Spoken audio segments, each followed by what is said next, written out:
I'm going to be real brief, but I think my role in this conversation was to think about what are the very specific actions that can be taken to help with implementation of the action plan.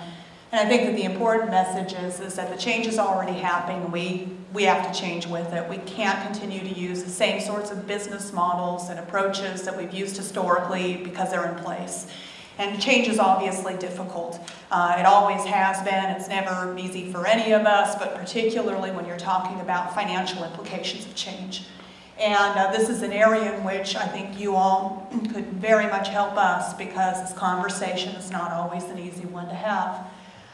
Particularly when we're talking with like the business community and thinking about, well, what is it going to mean when we start changing our design standards because we're concerned about drainage and flood control? What's it going to do to the cost of the project? Is it going to be affordable? Am I going to lose a development opportunity? It's not about losing opportunities. It's about taking advantage of those investment opportunities to make sure that they're the right one. Either considering an alternative location or simply designing to a more appropriate standard. And so the question is not so much I can't afford to do it, but we just can't afford not to, because the economic implications and the economic exposure that's created for individuals and for local governments when we don't do it right is going to be much more extensive and severe long term. And as we put off this decision making, because it is tough to have the conversation and because there's resistance to a change in the regulatory process, every dollar that continues to be expended is one that is not maximizing the extent of that investment, because we didn't take an opportunity to ensure just that next level of resilience in the design standard that would have provided protection for a building or for an investment or public or private infrastructure, whatever it is, 30 years from now.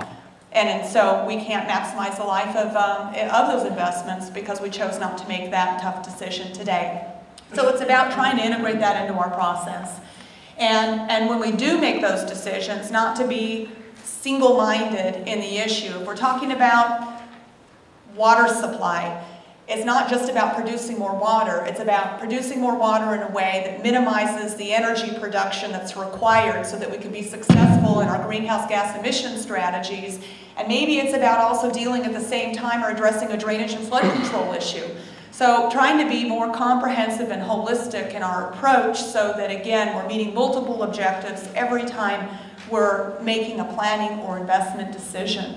And just to give you some examples of the types of things that we're working towards, that we all need to be working towards, I'm going to highlight here. Prominent in the action plan is the recognition, and I made an amendment to this slide that didn't make it into the presentation, so I'm going to make it now, is the recognition that we need to integrate into our flood maps and into our storm surge maps projections of sea level rise. It doesn't necessarily mean that that's an implication for flood insurance. That's different. But if we're talking about community flood maps, such as in Broward County, that's what we use for the basis of developing design standards for our base floor elevations, for transportation systems, for surface water management systems. So it's about just ensuring that when those investments are made, they're going to be built to the appropriate grade that accounts for what's going to change with respect to our groundwater levels during the wet and dry season. That's a critical planning tool.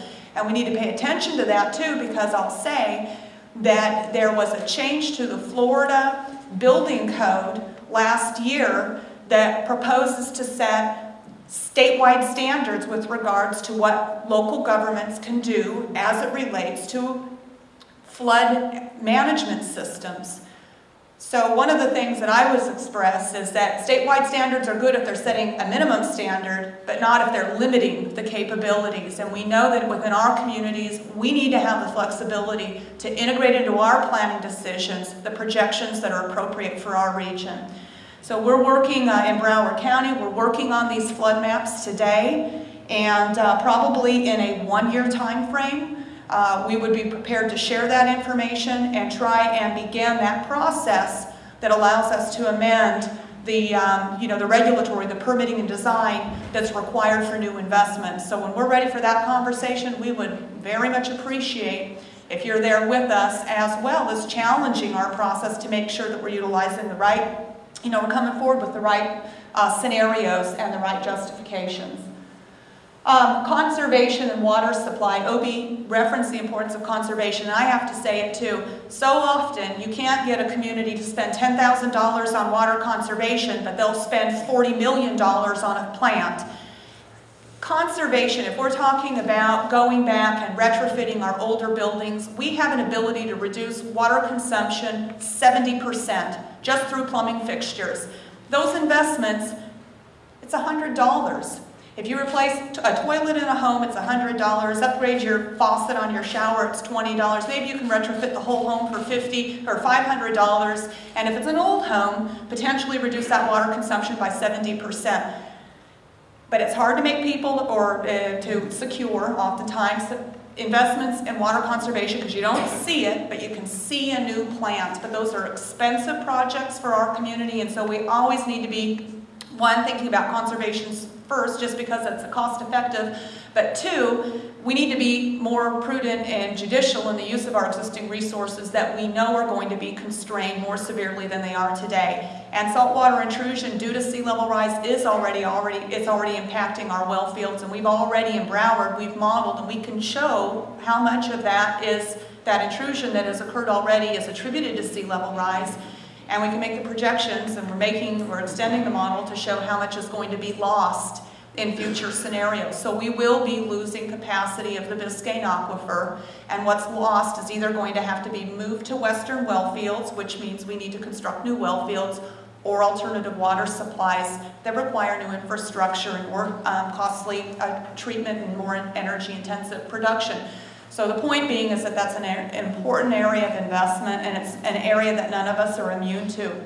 There are opportunities to advance that through support from the Florida legislature with alternative water supply funding, support for regional projects rather than having every community invest in like projects up and down the coast. We are trying today to advance a regional project that would benefit Broward and Miami-Dade County. So it's a regional project, it's an alternative water supply project. It's one that's designed to capture the flood waters that you see in the top picture in a reservoir like the one we see in the bottom picture. Those types of projects are going to be very important. They're going to mitigate for future drought conditions. We can use that water to address drainage and flood control. We can use it to recharge the aquifer and help abate saltwater intrusion. We can reduce our demands on the regional system. Overall, those are the types of investments that we need to be making. And there is language that's passing through the legislature this year that would amend criteria for the water infrastructure program that references sea level rise and the need to utilize some of that alternative water supply funding to address changes in the aquifer due to sea level rise. And again, another opportunity where we see that type of language being integrated into state law if it passes, if it moves forward. We also need funding for stormwater management system retrofits. So some might say, well, how much is it throwing good money after bad? No, there's a lot that can be made in the way of improvements through very cost-effective devices. And here you can see a picture of flooding in the absence of a retrofit of the stormwater system during a high tide event, and then how the flooding has been substantially diminished with the installation of what's called a duct valve on the stormwater management system. It might not be the solution for 100 years from now, but it may be the solution that provides the level of protection that's needed for existing and new development for the next 50 years. And where you've already got infrastructure in place, it's wise to do it. We need those types of retrofits on a comprehensive scale in those vulnerable communities. The same as elevating of seawalls. There needs to be a comprehensive and collective decision by our local governments to require higher seawalls, to quit permitting projects that are fixed projects, fixed to these low levels. You have residents who are willing to make those adjustments in their own seawall height, but unless their neighbor's going to do the same thing, it's not going to have any impact. So this is the type of thing that needs a regulatory change with regards to what we design and permit and allow, and funding in order to get it undertaken on a comprehensive scale that actually will produce the designed benefit and desired benefit. And Everglades restoration, Obi already talked about it, but again, I think that there's no other investment that has so many positive impacts as Everglades restoration. While it's driven by natural systems consideration, which continue to be paramount, There are so many other ancillary benefits, including water supply with aquifer recharge, storage that helps address drainage and flood control. As we are eliminating harmful discharges, we're reducing harmful pollutant loads to the reef systems, which will then allow improvements in their adaptive capacity to the pressures of climate change. There's a multitude of secondary benefits that are associated with Everglades restoration, not the least of which is the fact that the Everglades provides the greatest opportunity for carbon sequestration through, the marsh and the peat buildup that Obi was talking about. So it isn't anything that needs to be diminished or can be diminished, but it only grows in importance as we move forward. And so I guess my closing arguments in this section would be that adaptation planning is happening today, but these investments, we are only getting started, and it's a difficult conversation at some levels, and it's one that if we have greater recognition that we can't afford to do business the same way, and that the community backing for making those tough decisions, it's going to allow our political leaders the type of cover, as Susie mentioned, to be able to stand behind those recommendations that staff too will be advancing. And then obviously many of these investments are well beyond the economic reach of individual communities. The state and federal partnerships and investments of infrastructure is going to be essential, and we need to look for that type of legislative opportunity. And when those opportunities come about, whether it's local, state, or federal level, your support and conversations with elected leaders, congressional leaders, and representatives is really going to be, I think, what moves the measure on those. So with that, I'll conclude, and thank you.